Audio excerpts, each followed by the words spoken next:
Auschwitz is not just a trip, it's an encounter with history, a confrontation with humanity's darkest past.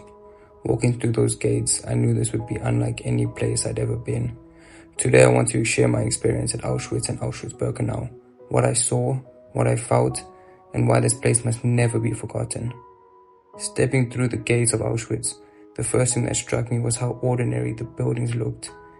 Brick barracks, neatly arranged paths, but there was a weight in the air, an eerie silence, as if the walls themselves remembered Auschwitz wasn't just a camp.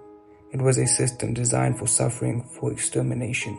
I walked through the prisoner barracks, small and cold, with barely any space for those who were forced to live here. Rows of wooden bunks, sometimes shared by 4 or more people. No warmth, no comfort, just survival. One of the hardest parts of my visit was seeing the personal belongings of those who never made it out.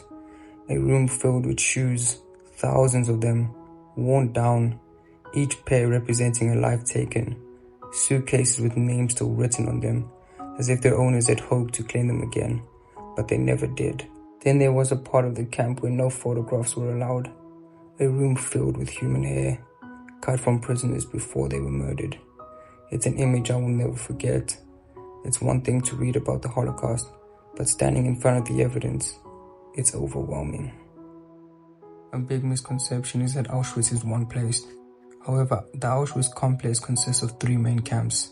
Auschwitz I, the original concentration camp.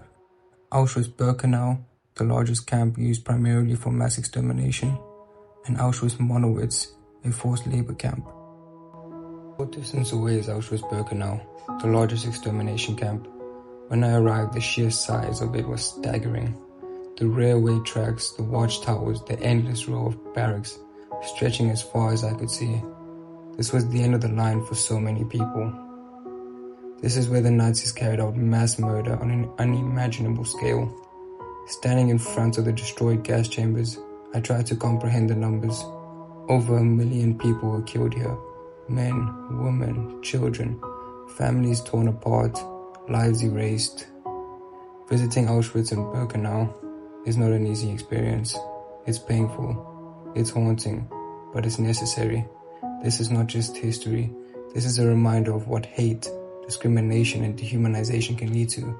We must remember, not just for those who perished, but for the generations to come. As I left Auschwitz, I carried with me not just the memory of what I had seen, but a responsibility to share, to educate, to remember. If you ever have the chance to visit, I urge you to go. And if not, then listen, learn, and never forget. For those of you still watching, this is how I made my way to Auschwitz.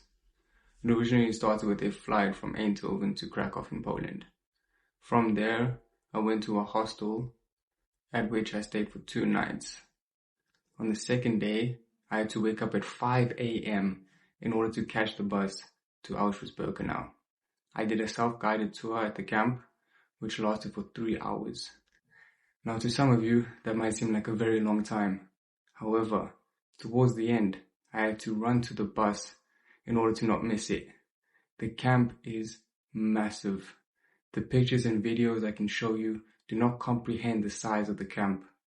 From there, we took a bus to Auschwitz, the original camp, and we had 1.5 hours to go through the camp.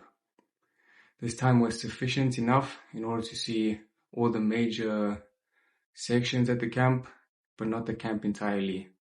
There is so much history and so many terrible things that went on at both camps. It's hard to pinpoint what to show and what not to show. The next part of this video, I'll go into more detail about specific things that I saw that I think should be shared. As you walk through the barracks of Auschwitz, one of the most haunting details you'll notice are the marks on the walls. Silent yet powerful traces left behind by prisoners.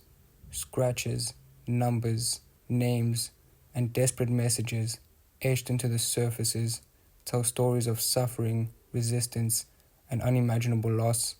Some marks are believed to be last attempts at communication, while others reflect the sheer horror of those imprisoned here. In the midst of unimaginable horror, children at Auschwitz found a way to express their pain, fear, and fleeting hope through drawings. Over 200,000 children entered Auschwitz. Only a few survived. These images, scribbled into walls or scraps of paper, are among the most haunting remnants of their short lives. This part speaks for itself, the book of names, names of millions of people who lost their lives at Auschwitz and Auschwitz-Birkenau, millions of people who suffered and lost their lives at the hands of the Nazi Party. For those of you that are considering making the trip, I do recommend it. I do recommend exploring Krakow itself. There are so many beautiful places and the food is amazing. So I highly recommend exploring Krakow as well. And the next part of this video, I'll be sharing my experience at Krakow itself.